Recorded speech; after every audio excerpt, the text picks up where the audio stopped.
আসসালামু আলাইকুম। সম্মানিত শিক্ষক সহকর্মীবৃন্দ, আশা করছি আপনারা সবাই ভালো আছেন। আপনারা যে যেখান থেকে আজকের এই গুরুত্বপূর্ণ এবং ইনফরমেটিভ ভিডিওটি দেখছেন, সবাইকে স্বাগত জানাচ্ছি। সারা দেশের সকল সরকারি মাধ্যমিক স্তরের শিক্ষা প্রতিষ্ঠানের শিক্ষক কর্মকর্তার পিডিএস হালনাগাদকরণ ও অধ্যয়নরত শিক্ষার্থীদের ডেটাবেস তৈরি সংক্রান্ত একটি গুরুত্বপূর্ণ নির্দেশনা জারি করা হয়েছে। 17 মে 2025 তারিখে এই গুরুত্বপূর্ণ নির্দেশনাটি জারি করে মাধ্যমিক ও উচ্চ শিক্ষা অধিদপ্তর।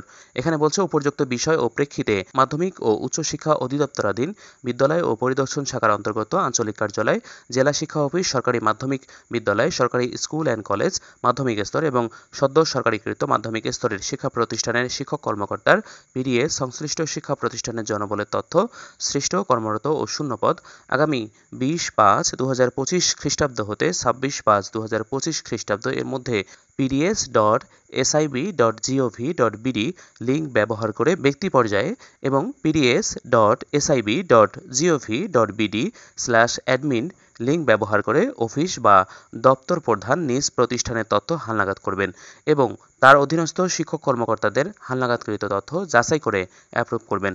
উল্লেখ্য, প্রতিষ্ঠান প্রধান নিজ ও তার অধীনস্থ শিক্ষক কর্মকর্তাদের ভুল তথ্য প্রদানের দায়-দায়িত্ব সংশ্লিষ্ট প্রতিষ্ঠান প্রধানের উপর বর্তাবে। 2.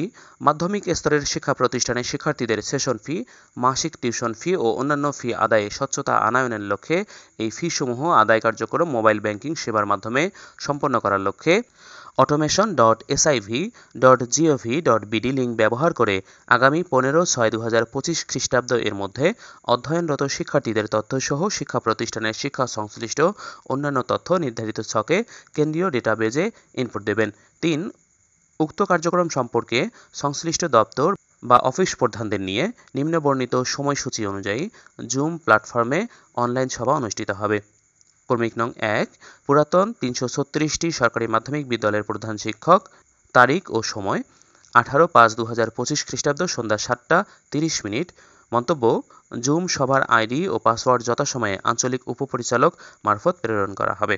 2 নম্বরে, সদ্য জাতীয়করণকৃত 363টি সরকারি মাধ্যমিক বিদ্যালয়, স্কুল অ্যান্ড কলেজের অধ্যক্ষ প্রধান শিক্ষক 19/5/2025 খ্রিস্টাব্দ সন্ধ্যা 7:30টায় জুম মিটিংয়ে অংশগ্রহণ করবে। 4. যথাযথ কর্তৃপক্ষের অনুমোদন ক্রমে এই নির্দেশনা জারি করা হলো। S M Ziaul Haider Henry কর্তৃক স্বাক্ষরিত এই নির্দেশনাটি আপনারা দেখলেন। পরের পৃষ্ঠায় ব্যক্তি পর্যায়ে এসআইবি ইন্টিগ্রেটেড ইনফরমেশন সিস্টেম ব্যবহারের নিয়মাবলী দেওয়া হয়েছে। এখানে বলছে, এই সফটওয়্যারটি মাধ্যমিক ও উচ্চ শিক্ষা অধিদপ্তরাধীন আঞ্চলিক কার্যালয়, জেলা শিক্ষা অফিস, সরকারি স্কুল অ্যান্ড কলেজ, স্কুল শাখা ও সরকারি মাধ্যমিক বিদ্যালয়ে কর্মরত শিক্ষক কর্মকর্তাগণের জন্য প্রযোজ্য।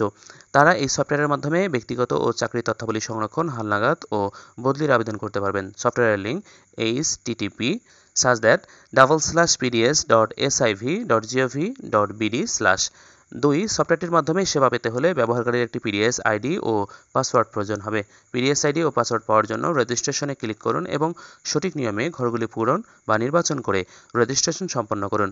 রেজিস্ট্রেশন সফল হলে পিডিএস আইডি পাওয়া যাবে এবং পাসওয়ার্ড সেট করার অপশন ওপেন হবে। পছন্দমতো পাসওয়ার্ড সেট করুন। লগ ইন করুন ক্লিক করে পিডিএস আইডি ও পাসওয়ার্ড ব্যবহার করে লগ ইন করুন।